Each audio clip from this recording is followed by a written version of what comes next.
دور موجود کے اندر سب سے بڑا فتنہ اور سب سے بڑی آزمائش جو دور موجود کے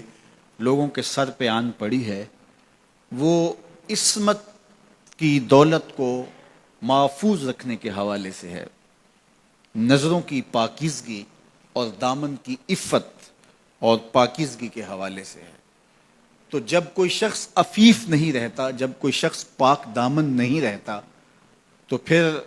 یہ وہ غلاظت ہے کہ جو زندگی کی ہر خیر کو چاٹ جاتی ہے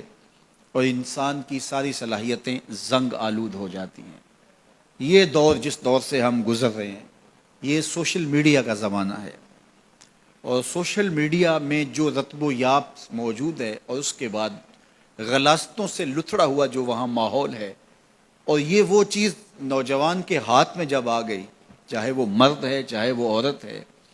تو پھر وہ بیٹھا بھی تنہائی میں ہے تو اپنے دامن کو وہ کس طرح محفوظ رکھ پائے اور اپنے خیال کی عفت اور پاکیزگی کا کیسا سامان کر پائے۔ ہمیں سورہ یوسف یہ سبق دیتی ہے کہ ساتوں دروازے مقفل ہوں اور کوئی دیکھنے والا موجود نہ ہو، اور حسن قدموں میں بچھنے کے لیے خود بیتاب ہو۔ ایک یقین اور ایک عقیدہ ایسا ہے جو دامن پہ ایک دھبا اور ایک چھینٹا بھی گناہ کا نہیں پڑنے دیتا، اور وہ یقین یہ ہے کہ میرا اللہ مجھے دیکھ رہا ہے۔ ہمارے معاشرے کا ایک بہت بڑا مسئلہ حسد ہے، بغض ہے، کہ باہمی حسد نے ہمارا سکون چھین لیا ہے، ہمارے قرار کو لوٹ لیا ہے۔ چھوٹے سے لے کر بڑے تک حسد کی آگ میں جل رہے ہیں، بھائی بھائی کا گلا کاٹنے کے لیے تیار ہے، اور قومیں ایک دوسرے کے ساتھ حسد میں مبتلا ہیں۔ علماء کا طبقہ ہو یا فقراء کی جماعت ہو، درویش اور فقیر لوگ ہوں یا تجار کا طبقہ ہو، آج حسد کا دنیا کے اوپر پہرا ہے، اور حسد اور بغض اور کینہ اور نفرتیں، اسی کا دور دورہ، اس کی حکومت چل رہی ہے اور اس کا سکہ چل رہا ہے۔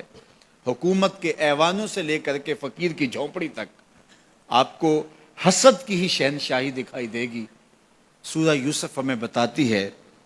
کہ حاسد کس طرح نامراد ہوتے ہیں اور محسود کس طرح کامیاب اور بامراد ہوتا ہے۔ جس سے حسد کیا جائے، اور حسد کرنے والے بھی کوئی بیگانے نہ ہوں، حسد کرنے والے اپنے سکے بھائی ہوں، حسد کرنے والے پیغمبر زادے ہوں، لیکن جب وہ حسد کی آگ میں جلتے ہیں تو اپنی ساری صلاحیتوں کو زنگ آلود کر لیتے ہیں، اور جس معصوم سے حسد کیا جاتا ہے، وہ 13 سال کا یوسف ایک دن مصر کے تخت پہ جلوہ فرما ہوتا ہے، اور پھر وہ حاسد سامنے سوالی بن کے کھڑے ہوتے ہیں، تو محسود کس طرح ان کے ساتھ رویے اختیار کرتا ہے۔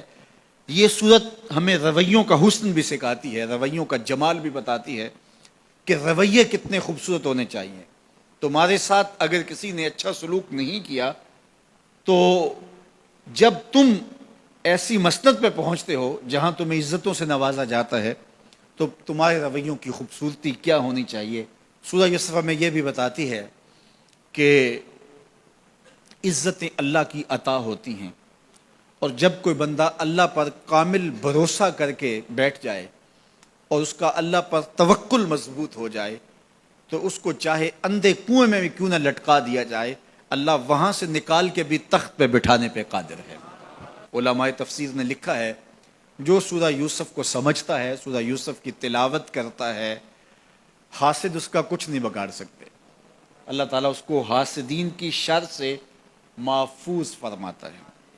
اور ہمارے بزرگوں سے یہ منقول ہے کہ جو سورہ یوسف تلاوت کرے، اس کے بیٹوں کے یا بیٹیوں کے رشتے نہ ہو رہے ہوں،